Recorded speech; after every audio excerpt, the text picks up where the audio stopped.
I've never been a teacher, although I do think I do a decent job with the 101 videos, and I suppose I did instruct skiing for a few years in high school and college, but I never got to hand out any grades. Not at least until last year, so for the second year, we're back handing out grades to millionaires, or at least millionaires to be if they're not already, with the Seattle Kraken. And since we have a number of players to get to, and a number of videos to still get to after this one, we're just going to jump right into it, going then by position group, and bonus points, or I suppose extra credit for anybody in the comment section who can figure out what the order within the position groups I went with was. That all said, we start with André Burakovsky. For Burakovsky, coming over from the Avalanche to the Kraken in the offseason, it was a decent season. You might have thought that he would be able to expand a bit and improve statistically on what he had done with the Avalanche, given an expanded role with his new team. On the other hand, that Avalanche team last year was pretty loaded, so it might be asking a lot for him to build off of what he had done with such a strong team offensively. And in the end, he found kind of a middle ground between the two because, well, he didn't get as many goals, assists, or points with the Kraken this year as he did with the Avalanche last year.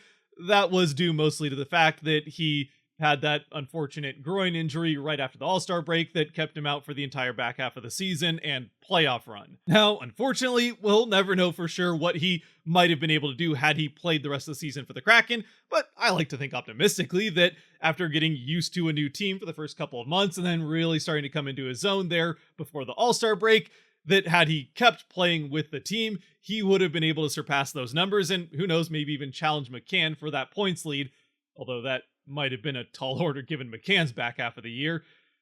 Either way, we'll never know for sure, and all we can say for sure is that even with fewer games played, he still was on pace for almost exactly the same number of goals and points that he had with the Avalanche in 21-22, having played pretty much the same amount of average time on ice per game. So for me, and maybe this is being a little too generous, but as you're going to see, there's not a ton of low grades on this list because, well, let's face it, it was a great season for the Kraken and a season that featured a lot of depth production from all up and down the lineup.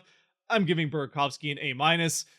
Again, I could see an argument for going down to a B, given he didn't really improve much from what he did the previous year, even with a new team and being in a much bigger role, if not time on ice wise, where he was in the lineup.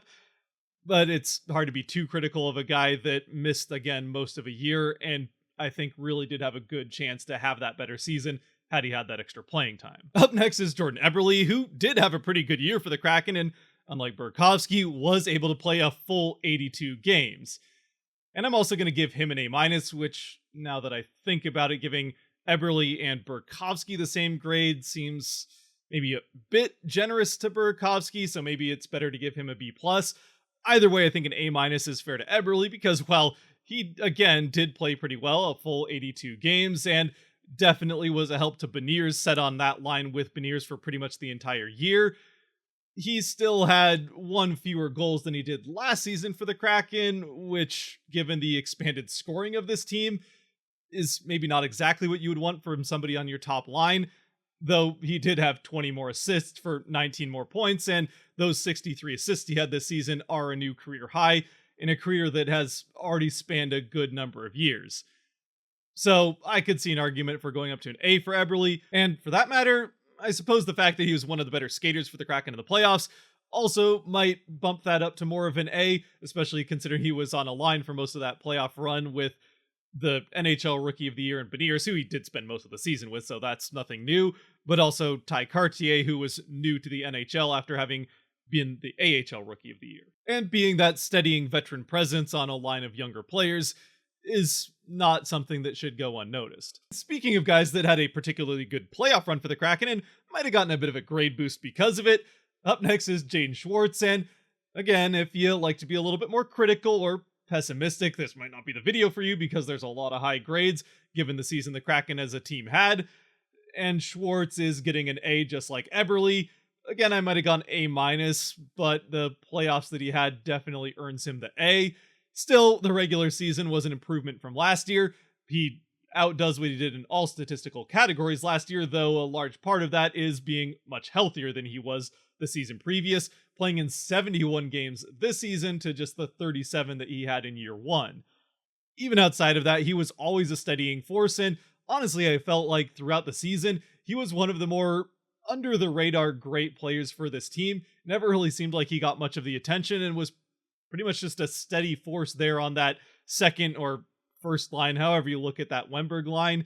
Schwartz was always a steadying force there, and even if he didn't have any particularly big highlights throughout the season, he really didn't have very many lowlights either, and that's definitely something you need on a team that's gonna make a playoff push, and he did just that for this team and then showed up when it mattered most. And that ability for him to show up when it mattered most for the Kraken segues us perfectly into the next player in Oliver Bjorkstrand. And I promise the order I went with here is not just how I could find the best segues from player to player, but Bjorkstrand with 3 goals, all 3 of the Kraken goals in the 2 Game 7s they had in the playoffs, definitely did that for this team. Although the regular season for him, I wouldn't say was a disappointment necessarily, but he wasn't, with again a bit of an expanded role with the Kraken, able to build off what he had done with the Blue Jackets in the year previous. Now, to be fair to Bjorkstrand, I do think a part of that was that he was just horribly snake bitten for especially the first half of the season, and then although it went away a bit in the back half, it really never went away entirely. He had far more scoring opportunities than he ended up getting credit for on the actual score sheet. Still, I think a B plus is probably fair here for him. I suppose if you wanted to be a little bit more on the critical side of things, you could make an argument for a B or B minus, given that he, again, didn't build off of what he had done previous with an expanded role.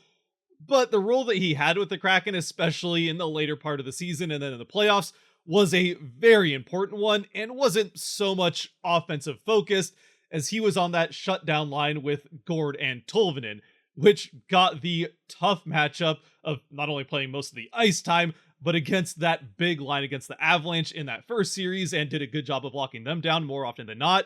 And then got a bit of that role as well against the Stars and again did a pretty good job of that for the most part again. And speaking of that Gourde line, up next is the leader of it himself in Yanni Gourde. The guy who a lot of fans would like to be the leader of this team, wearing the C on his chest. I'm not terribly convinced that's actually going to happen, though I certainly wouldn't argue with it at all if it did. Either way, although, and maybe this is being a bit unfair to Bjorkstrand, giving him that B+, and now Gourde I'm going to give an A, even though, like Bjorkstrand, he didn't improve with offensive stats with a better Kraken team. He's still, what he means to this team cannot be measured at all when it comes to offensive statistics. And even there, he wasn't that much below what he did last year. Fewer goals by 7, so significant, but had more assists and in the end the same number of points. Yeah, given the Kraken scored more, maybe you'd like those to be higher than lower. Either way, he means a lot more to this team than what he produces points-wise. I think he has a good argument for being the best defensive forward the Kraken had this season, and we'll cover that in an upcoming video when we do player awards here next.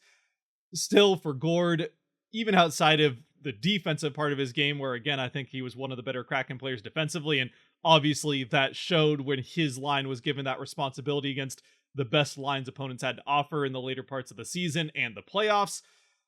He also is very clearly the energy driver of this team, very vocal on the bench, and the leader when it comes to that. Now, I think it's maybe a little bit less obvious some of the other guys that have big leadership roles in the locker room, like Adam Larsson, for example, and Jordan Eberle, who also both wore A's on their chest throughout the season. But Gourde is very clearly the spark plug of this team, and that, even if it doesn't show up in stats, is something worth mentioning and is definitely going to help him get the A here. Because, at least in this case with grades, an A is better than a C, even if some people would like to see the upgrade as far as which letter he wears on his jersey. Oh, and I suppose it's also probably worth mentioning with Gourde, although it's not a stat you would necessarily write home about in the greater scheme of the NHL, with the 49.7 face-off win percentage that he had this year for the Kraken. That is, unfortunately, the highest face-off win percentage a Kraken player has ever had over the course of a season, given significant attempts at actually winning face-offs. Yeah, that's definitely something the team will hopefully be able to improve in free agency or via trade in the offseason, but at least for now, he was the best option the Kraken had when it came to winning a face-off when they needed it, even if he was slightly under 50% at doing so. Now, as we continue to get through these, and do so relatively quickly because there's still a lot of players to get through, and I don't want this video being an hour long, although it easily could be, that would be a lot of recording, because just to pull the curtain back for a second, when a video is, say, 20 to 30 minutes, there's a lot more than that of recording that I do going into it. So anyway, for time reasons, I got to keep these relatively short. Still, even though I've been pretty generous with the grades so far, or I mean, honestly, I think it's fair, but it's been a lot of A's and a B here and there has yet to be an A plus, because I wanted to save those for guys that had truly exceptional seasons. And the guy that's up next definitely had one of those in Jared McCann. For McCann, it's an easy A plus of a season. I think he might have gotten an A plus last year. Last year was a bit lower on the grading scale. I don't know if anybody other than him had a chance at an A plus. Either way, the point is, for McCann, after setting career highs in goals, assists, and points last year, he did that once again, blowing those all out of the water with, and bonus points here for keeping with multiples of 10, 40 goals, 30 assists for 70 points, all career highs, and the goals and points, both franchise records for the Kraken, both breaking his franchise records from last season. But even outside of what he offered the team offensively, which again reset some franchise records that he himself set the year previous, and on the power play, which already was not very good, would have been one of the NHL's absolute worst if you take away what McCann gave to it, especially from that dangerous spot that he has up at the top of the faceoff circle, which is always a focal point for teams on the penalty kill against the Kraken. And we saw just how bad this Kraken power play is without McCann when he left the team in the playoffs due to that concussion. Still, defensively, he was once again one of, if not the best defensive forward the Kraken had game in, game out, just like Gourde was. Though maybe not quite as noticeable as Gourde, as he didn't spend quite as much time in the defensive end, because that wasn't really the role of his line. But he was out there when the Kraken needed to stop defensively, and I also don't think it's a coincidence that the penalty kill, which was one of the NHL's 2 worst by a large margin in the first half of the season, that when they just flipped that switch midway through in January and suddenly became one of the NHL's best through the back half and playoffs, that McCann happened to join the penalty kill in a significant role right when that switch happened. And on top of all of that, where last year he had a pretty impressive season, granted it was in a contract year for the Kraken, and he got himself that extension midway through, sometimes you'll see players have that good year in that contract season and then regress a bit the next year once they have that new deal. For McCann, though, obviously way outplaying what he did last year in that contract season, this year in the first year of a 5-year deal that has him earning $5 million per year, which, given what he did this season, looks like a heck of a deal for the team going forward. Moving on now, though, from McCann, but sticking with the theme of forwards for the Kraken that had great defensive seasons, though this guy didn't have quite the same offensive season as McCann did, he did have a pretty consistent offensive season as what he did last year, is Alex Wennberg. Now, Wennberg, he did have 2 more goals, 1 fewer assists, so 1 more point, because that's how math works.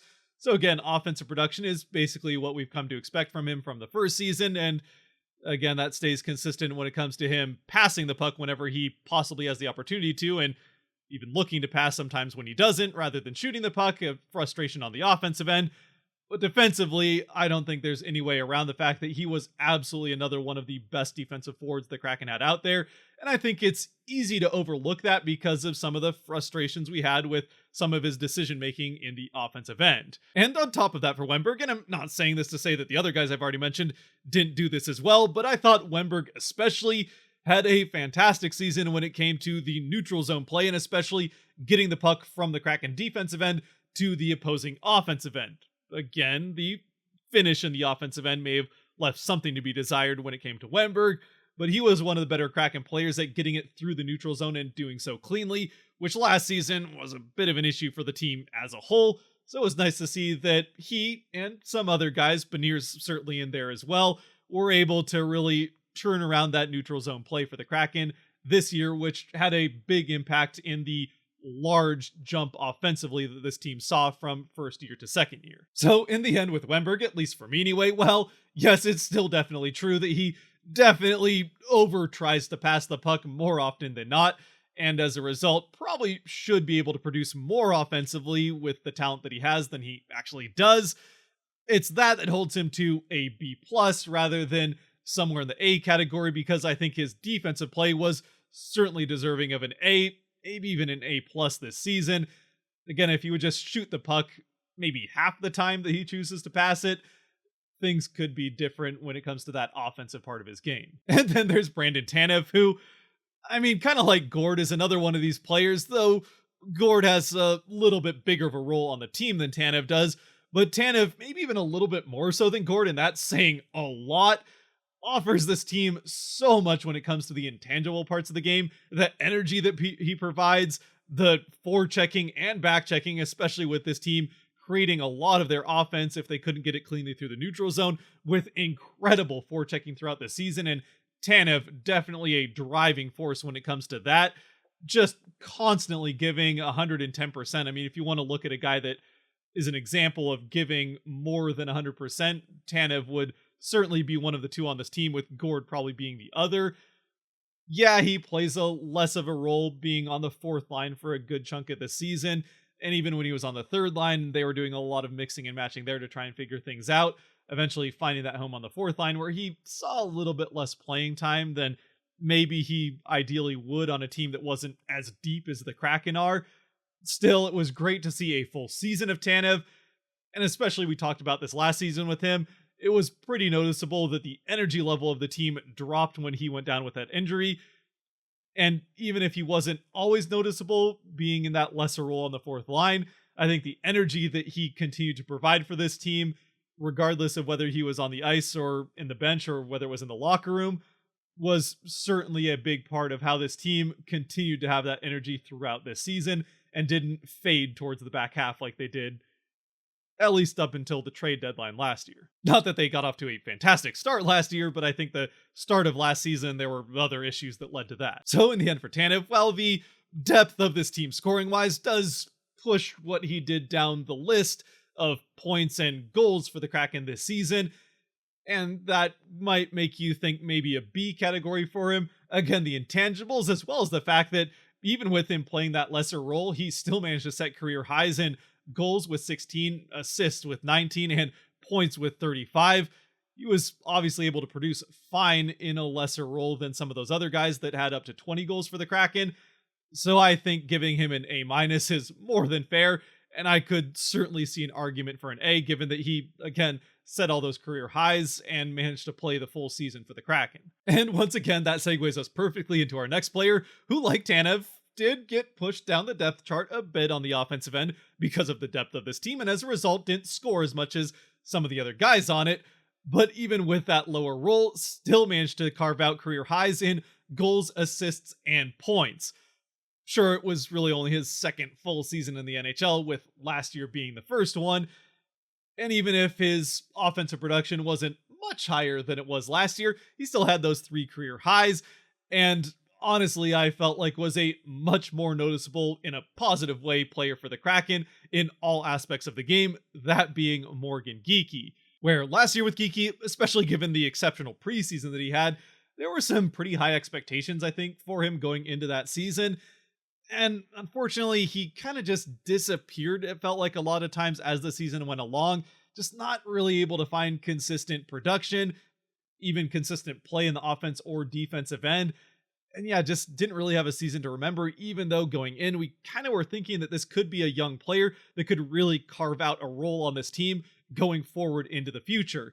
And although he wasn't able to do that, I thought in all aspects of his game this year, he was much improved and almost just a completely different player, and really did start to carve out that role that we thought he would be able to do last season. Now, last season was enough of a mess all around that may have contributed to him not really being able to find a consistent role on the team to get that consistent production, but whatever the reason, he was able to really have a positive impact on this team this season, which I hope and honestly think will end up getting him a new contract extension here in the offseason, and we'll see him right back with the Kraken next year. So, at least to me anyway, Geekie is definitely deserving of the A here, and that has nothing to do with his Mario Kart skills, which are legendary within the locker room, at least as far as he's concerned anyway. And yes, if it hasn't already become clear, the grades are judged a bit on a scale for what the expectations are for each individual player, as well as what their contract is. So Geekie getting an A with 9 goals wouldn't have been the same as if it had been, say, Schwartz or Eberle that had the same offensive season as Geekie did. Obviously, the expectations for those players are different, so the grades are different. So then when it comes to players who exceeded expectations that may not have been very high coming into the season, and in this particular player's case, we didn't really care what the expectations were for him coming into the season because he joined the team midway through, and he exceeded those expectations by enough that he earns a rare A+, that being Eeli Tolvanen, who joined the team via waivers in December and then didn't even play for a few weeks. I don't think he started playing with the team until January. And of course, had the, I don't know if storybook is necessarily the right word, but very unexpected, incredible end of the season with the Kraken, basically reviving his career from where it had kind of stagnated in Nashville to the point that he had gotten waived in, even if they were hoping to get him back on waivers. The Kraken claim him with the 20th select, or were the 20th team that could have claimed him off of waivers. Either way, he falls to the Kraken, they claim him, and he puts up career highs as well in goals, assists, and points. Now, the assists with 13, he's only able to claim a career high there because of the 2 that he had in Nashville before coming to the Kraken, but the goals and points were already career highs even before you add the 2 goals that he also had, and then a total of 4 points with Nashville. Still with the Kraken, 16 goals with Seattle alone, and meanwhile still played a pretty decent defensive game, obviously good enough to earn him a spot on that line with Gourde and Bjorkstrand, and very, very good when it came to checking, whether that was offense or defense. All ends of the ice. Tolvanen really, I think, surprising, well, just about everybody. I don't think it's a stretch to say. Certainly Nashville would not have let him go if they knew he was capable of what he was able to do. Certainly helped that the Kraken gave him a little bit more leeway and played to his strengths more than I think the Predators did. But whatever the case, the Kraken very happy with what they got out of Tolvanen, and again, I think well deserving of that A+. Up next is another player who, like Tolvanen, I think really did revive their career with the Kraken. Though in Donato's case, I think it was more last season that he did that than this season, which isn't to say he had a bad year this year. He certainly didn't play as much this season as he did last, which is definitely a part of the reason, and I think a significant part of why his stats were slightly lower this year than they were last year, playing a few fewer games, as well as a couple minutes less average ice time in those games.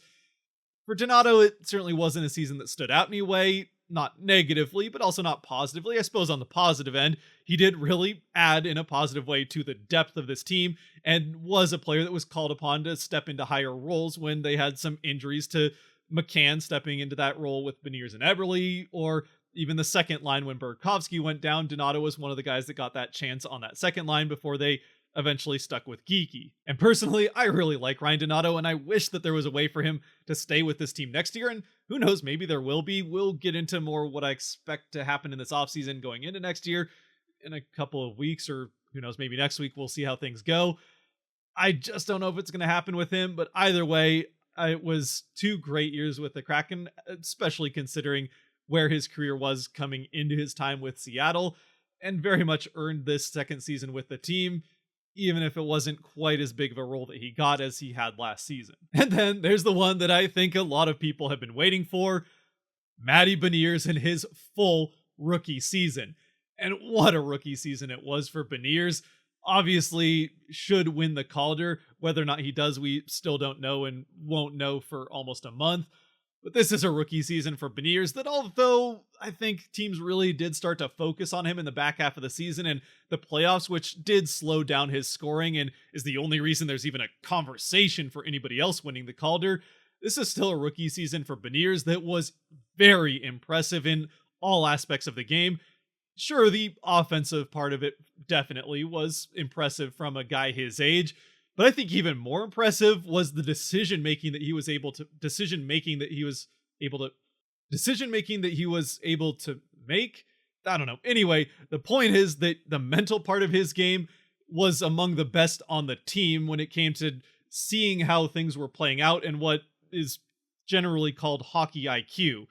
Even at just the age of 19 or 20 by the end of the season, Beniers looked like an absolute veteran out there on the ice, outside of maybe being a bit on the smaller end and getting shoved around from time to time because of that size.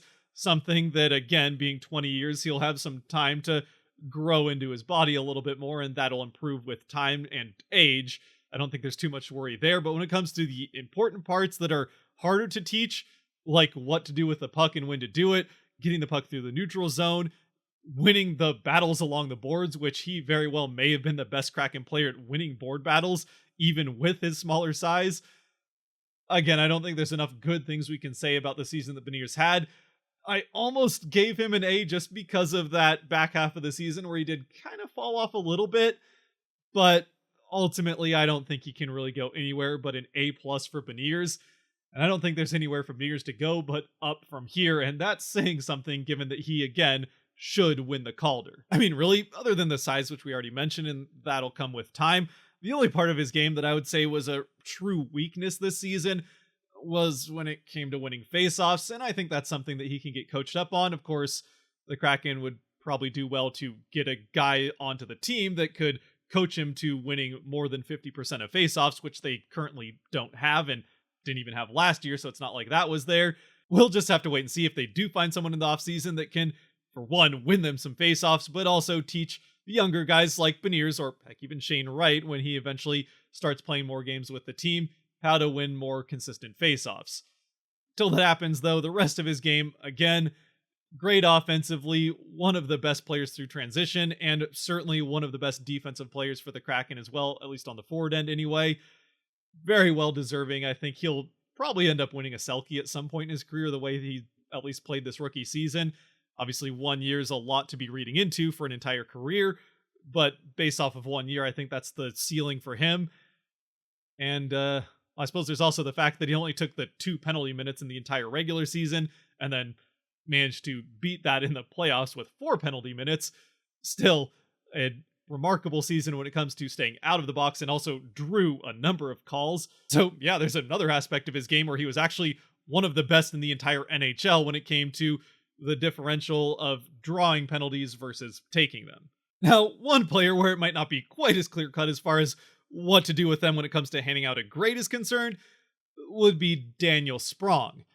Now, he may be the only player on this team other than Wennberg that has a significant difference when it comes to their play at one end of the ice over the other. In Sprong's case, much better in the offensive end and leaves some to be desired more often than not in the defensive end.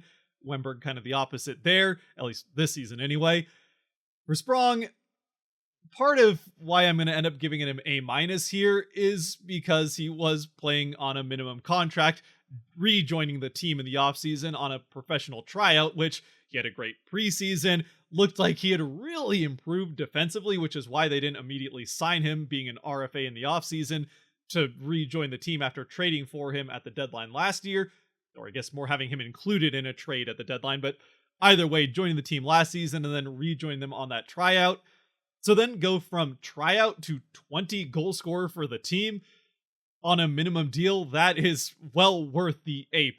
And had he managed to continue the honestly pretty decent defensive play that he had early on in the season, this would have been a no-brainer A+ for me. But part of the reason he doesn't play a full 82 games, or close to a full 82 games, is that defensive part of his game did kind of fall by the wayside in the back half of the season and started getting him scratched here and there, which I think there's teams throughout the league that would have happily kept playing him regardless of how he was playing defensively. I mean, we've seen how guys like, I don't know, a couple of the Jets forwards play, or Miller for the Canucks until they made a change in the coaching staff. Either way, there's guys that produce offensively that don't really play the defensive end, and I don't think you could say that much about Sprong. He did at least try in the defensive end, even if he wasn't really that great at it.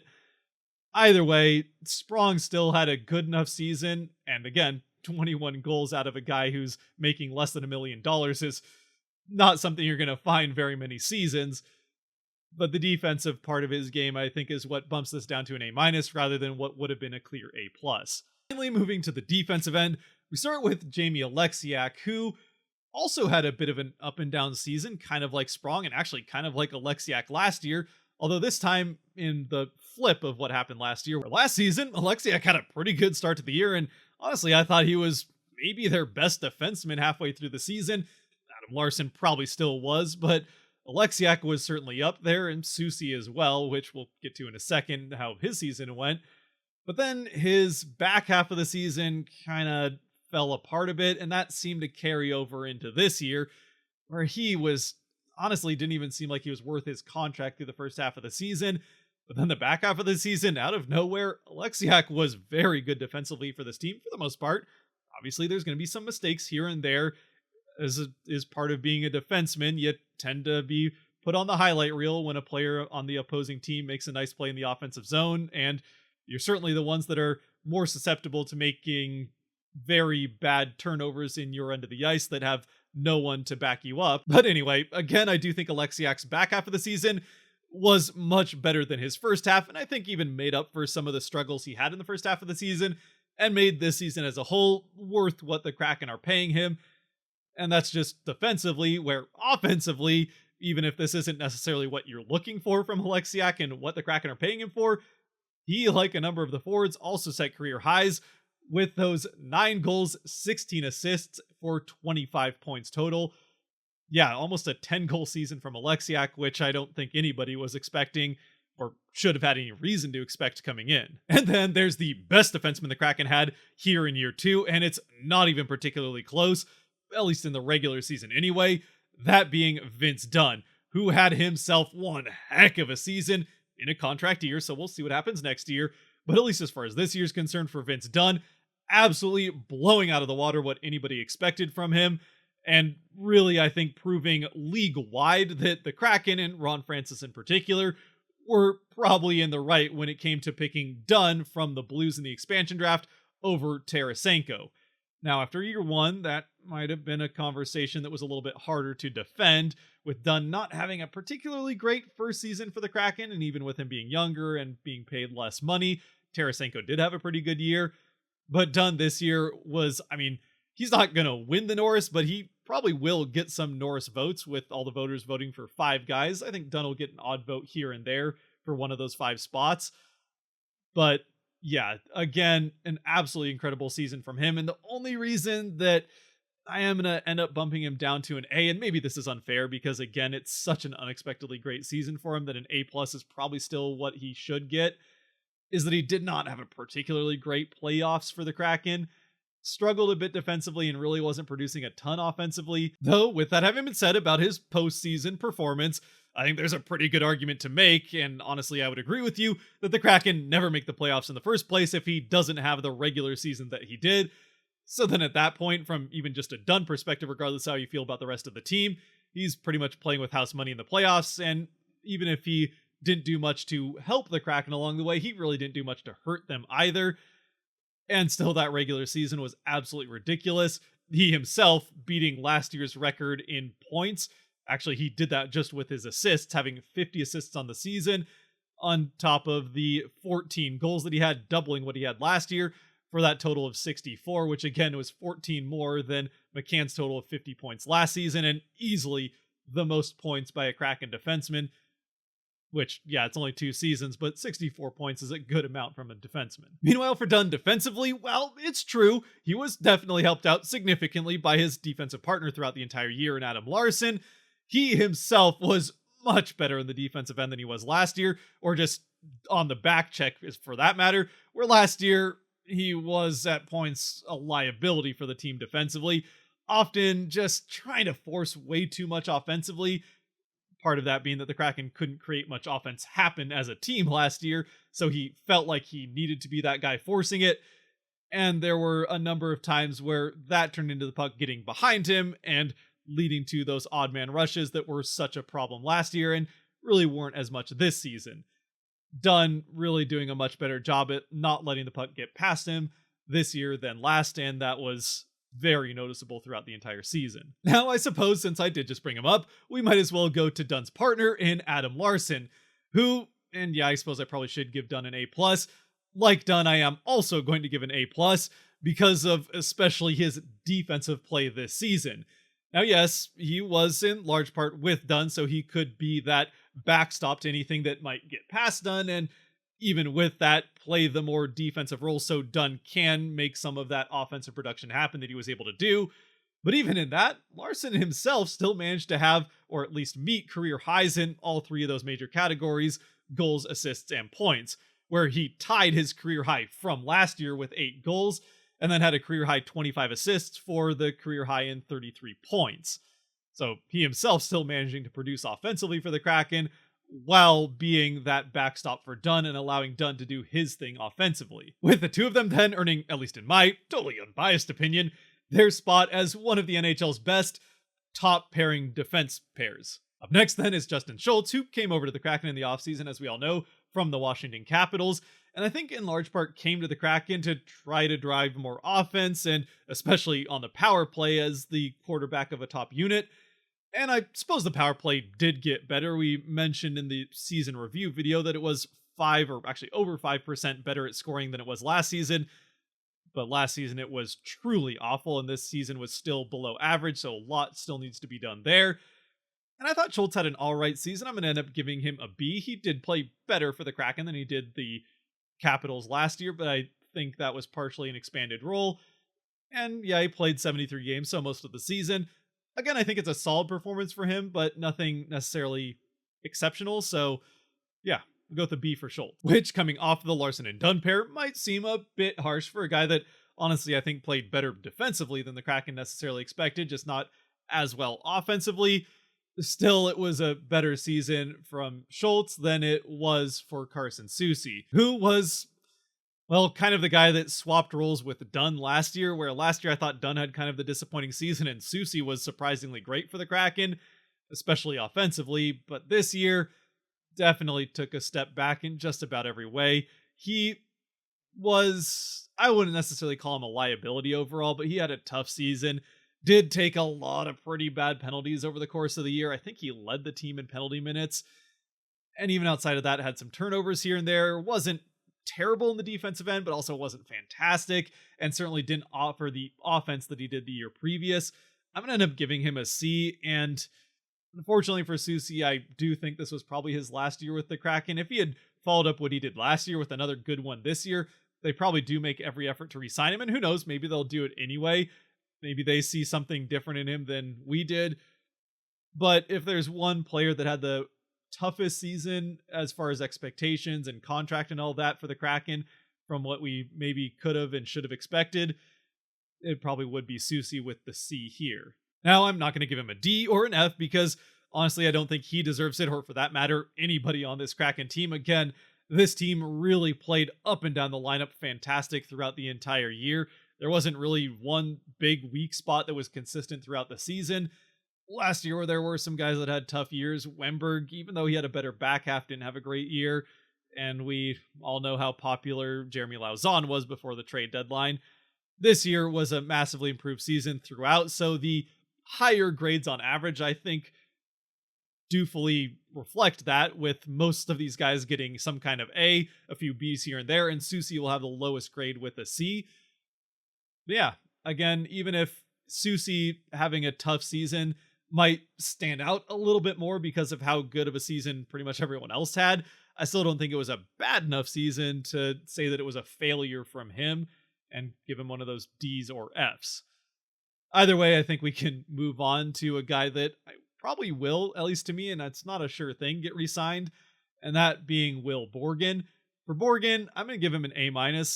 I think you could even maybe make an argument for an A, given that he was making around $1 million and was a third pairing defenseman that played pretty well for the Kraken, ends up with career highs in all three of those goals, assists, and points categories, like 10 other players on there, or I guess 9 other players, 10 including him. Yes, like Beniers, a good part of that is because it's the first full season he played in the NHL. But part of him getting a good grade is that he played a full season in the NHL and looked pretty good doing it on a third defensive pair that still got a good amount of ice time and drew the majority of the defensive zone starts for the Kraken. They were the only defensive pair that was over 50% when it came to starting in the defensive end rather than the offensive end. And yeah, a couple of times they got exposed, but when you spend that much time in the defensive end, well, you're probably going to be the ones that end up getting exposed more than the other guys. And that brings us to the goaltending where, and I apologize if I'm getting through these quicker and quicker as we go along here, but this recording has already gone a lot longer than I was expecting it to, and lunch is getting later and later. Plus, with the goaltending, I already kind of talked about both Grubauer and Jones in the season recap video a little bit more, since goaltending gets a lot of the focus. But with Grubauer, like I said in that video, it was a noticeably better season than he had last year. Again, I think he drew a little bit more heat than he deserved for how last season went. It still was a bad season for him. There's no way around that. But this year, I think he was a big part of the reason that the Kraken were able to hang on through the back half of the season and keep that playoff spot. And obviously was a big part of the reason, if not the biggest part of the reason, that the Kraken got as deep into the playoffs as they did. So for Grubauer, I think the part of the season that he played, which was only about half of it, was probably like a B to B plus. But I definitely think it's worth bumping him up into the A range with an A minus here as a total because of that playoff performance. And being that recency bias of that playoff performance, and the playoffs obviously being the more important part, is going to want some people to have me giving him an A here, but making the playoffs as important in the first place. And Grubauer's regular season was probably more of that B to B plus, still much better than what he did last year. But his save percentage still being under 900 is something you'd like to see improve as he continues to be this team's starter, or at least one A option going on to the future. At the very least, the performance in the playoffs and respectable back half of the season is enough to make us feel a little bit more confident about the rest of this contract, that how last season went was looking like a bit of an anchor for the team. Now, of course, the Kraken were only in that playoff spot for Grubauer to keep them in through the back half of the season because of, well, for one, they were scoring way more than they did the season previous, but also because of the surprisingly good performance of Martin Jones in the first half of the season when Grubauer went down with injury, and then held on to it for a while after Grubauer came back because of how well he was playing. For Jones, I only ended up giving him a B because, well, pretty much from the start of February on, he became almost a non-option for them, really only coming in when they needed a backup to Grubauer. If Grubauer had a tough game, Jones would come in for one, and then more often than not, that didn't go very well, and Grubauer would have to come back in. But Jones did get the Kraken into that spot halfway through the season and had that good start, so I think a B is fair, even if it's kind of an A that turns into a B because of how the back half of the season went. Obviously, didn't play at all. Actually, he played part of one of the games in the playoffs and didn't let in a goal, even though he only took, I think, 2 shots on goal. Saved both of them, so I guess that's for what it's worth.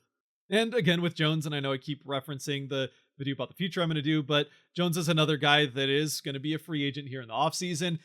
And of all the guys, whether I think I'm leaning more towards them not coming back or coming back to the Kraken, Jones is one that I think is almost a lock. This was a one and done season for him with Seattle.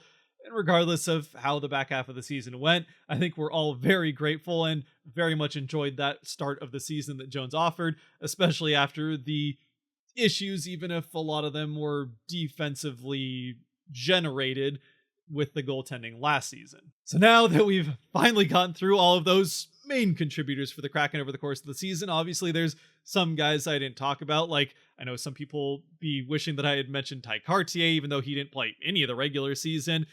Obviously, Cale Fleury was decent when he came in, and then there's some other guys that played here and there. Jesper Froden, heck, even Carson Kuhlman, who left the team before Tolvanen joined. There's a bunch of those guys that didn't really play enough where I felt like it was worth adding too much more onto what's already going to be a pretty long video here.